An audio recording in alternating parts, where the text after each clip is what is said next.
प्यारे दोस्तों, धार्मिक कथाएं चैनल में आपका हार्दिक स्वागत है। आज मैं अपनी वीडियो में ग्यारस माता की कथा सुनाने जा रही हूँ। प्यारे दोस्तों, यदि आपने मेरा चैनल धार्मिक कथाएं लाइक और सब्सक्राइब नहीं किया तो जरूर करें।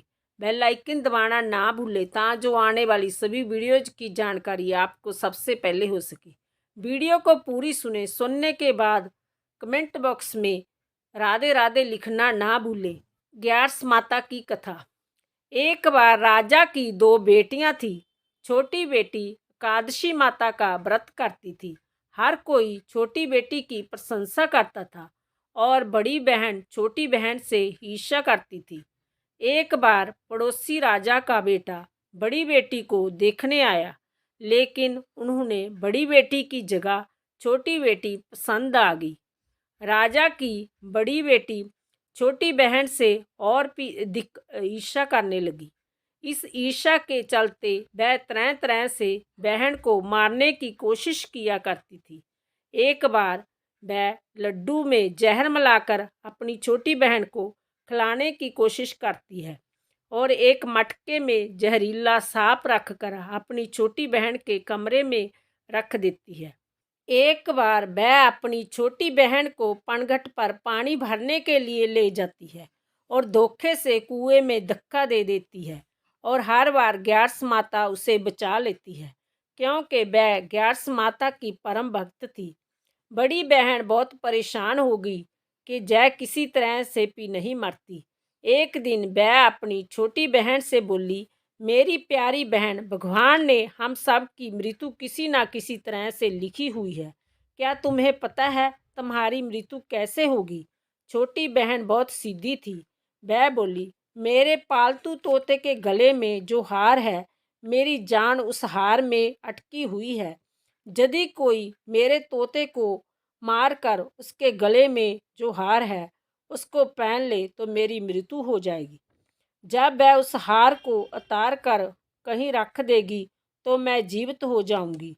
उस रात छोटी बहन अपने पिता के पास गई और बोली, पिताजी, मुझे शक है कि यदि मैं मर जाऊं, मुझे जलाने की बजाय मेरी लाश को हमारे पुराने महल में एक खाट पर सुला देना।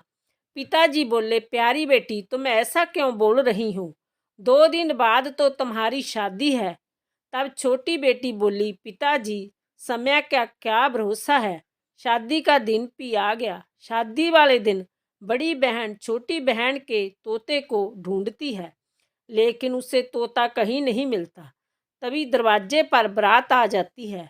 वरमाला का कार्य संपन्न हो जाता है। फेरों की रस्म शुरू हो जाती है और दूसरी ओर बड़ी बहन को छोटी बहन का तोता मिल जाता है और वह तोते को मारकर हार खुद पहन लेती है। वही छोटी बहन के 3.5 फेरे राजकुमार के साथ पूरे हो जाते हैं। बड़ी बहन के हार पहनते ही छोटी बहन मूर्छित होकर गिर जाती है। जय देखकर बरातियों में हलचल मच जाती है कि राजकुमारी को क्या हुआ। सब डर जाते हैं।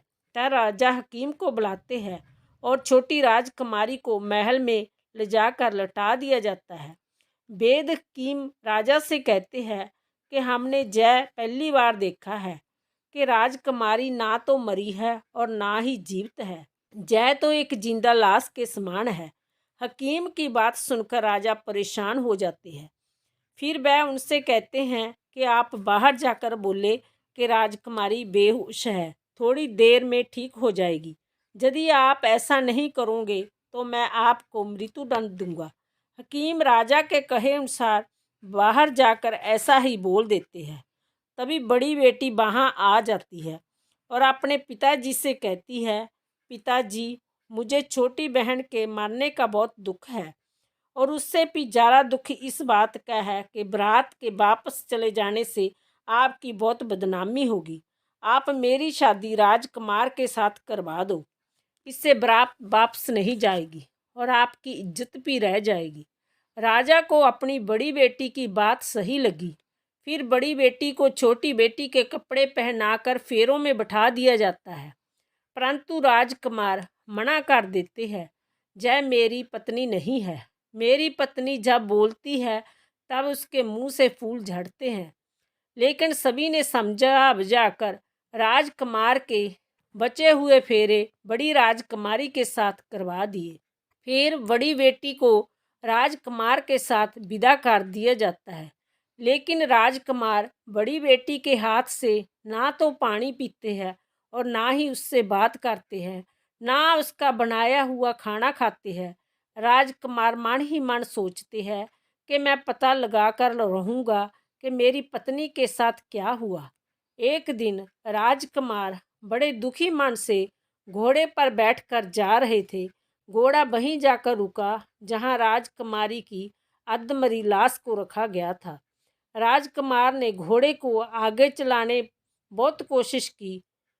घोड़ा चलने को तैयार नहीं था। फिर राजकुमार ने सोचा कि घोड़ा जहाँ क्यों रुक गया है, कोई तो वजह जरूर है जो घोड़ा जहाँ से नहीं जा रहा। तब राजकुमार घोड़े से उतरकर पास में बने हुए एक पुराने महल में गए।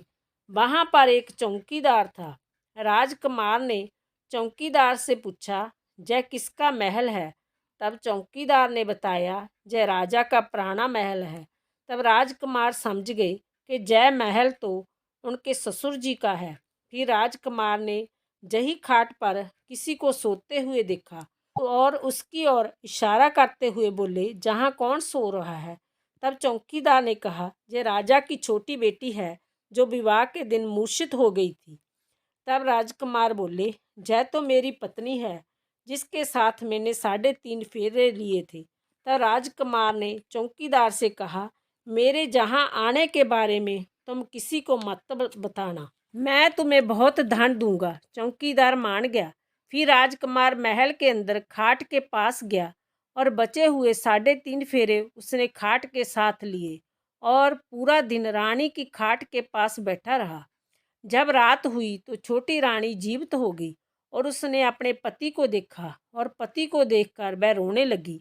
तब राजकुमार ने पूछा, तुम विवाह के दिन बेहोश हो गई, तब तुम्हारे पिता ने मेरी शादी तुम्हारी बड़ी बहन से तो करवा दी, परंतु मैंने तुम्हारी बड़ी बहन को स्वीकार नहीं किया। तुम मुझे पूरी बात बताओ कि तुम बेहोश कैसे हुई और रात के समय तुम जीवित हो गई, इसके पीछे क्या राज है?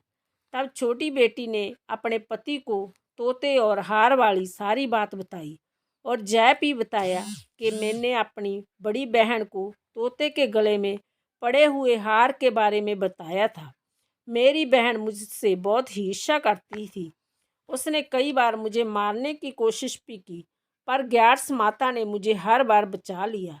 मेरे पालतू तोते के गले में जो हार था वह मेरी बड़ी बहन दिन में पहन लेती है और रात को उतार देती है, इसलिए सारा दिन बेहोश रहती हूँ और रात को जीवित हो जाती हूँ। यदि वह हार मुझे वापस मिल जाए तो मैं हमेशा के लिए जीवित हो जाऊंगी। यह सब सुनकर राजकुमार बहुत हैरान हुआ और बोला, कोई बहन भी ऐसा कर सकती है? यह सब सुनने के बाद राजकुमार पूरा दिन वहीं रहने लगा। बड़ी रानी ने दासियों को भेजकर पता लगाना चाहा कि आजकल राजकुमार दिन रात कहाँ रहते हैं, परंतु किसी को कुछ ना पता चला। उधर छोटी रानी गर्भवती हो गई। एक दिन छोटी रानी ने राजकुमार को कहा, मुझे चाहे बेटा हो या बेटी हो, परंतु रात में ही हो, दिन में तो मैं बेहोश रहती हूँ। एक दिन राजकुमार को किसी काम से बाहर जाना पड़ा और उसी दिन छोटी रानी को पीड़ा होगी। उसने ग्यार्स माता को याद किया। तब स्वयं ग्यार्स माता ने आकर उसका प्रसव किया। तब राजकुमारी ने एक सुंदर पुत्र को जन्म दिया। तभी वहां पर राजकुमार आ गए। राजकुमार ने भी ग्यार्स माता के दर्शन किए। ग्यार्स माता बोली, जय मेरी परम भक्त है, तुम इसका सदा ख्याल रखना और जब तुम्हारा पुत्र 5 वर्ष का हो जाए तो इसका हार उसे लाकर पहना देना। देखते ही देखते और 5 वर्ष का हो गया। एक दिन राजकुमार को किसी काम से शहर जाना पड़ा। जाते समय उसने कुंवर से कहा, पुत्र तुम अपनी माँ की खाट के पास ही रहना, मैं जल्दी ही काम निपटा कर आता हूँ।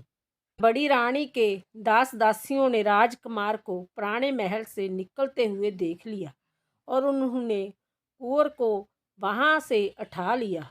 और कुंवर के 2 टुकड़े कर दिए। एक टुकड़ा चक्की के नीचे और दूसरा टुकड़ा पलंग के नीचे रख लिया। छोटी रानी कुंवर को वहाँ ना देखकर ग्यारस माता को जार करती है और ग्यारस माता भिखारन के रूप में बड़ी रानी के महल में जाती है। तब बड़ी रानी अपनी दासियों को भिक्षा देने के लिए भेज देती है, परंतु ग्यारस माता कहती है कि मैं तो भिक्षा तुम्हारी रानी के हाथ से ही लूँगी। जब दासियाँ यह बात बताने के लिए बड़ी रानी के पास जाती है तो ग्यारस माता बिल्ली का रूप लेकर महल के अंदर आ जाती है और कुंवर के टुकड़ों को जोड़कर प्राणों का संचार कर देती है। फिर वह कुंवर को लेकर पुराने महल चली जाती है। छोटी रानी अपने पुत्र को देखकर बहुत खुश हो जाती है।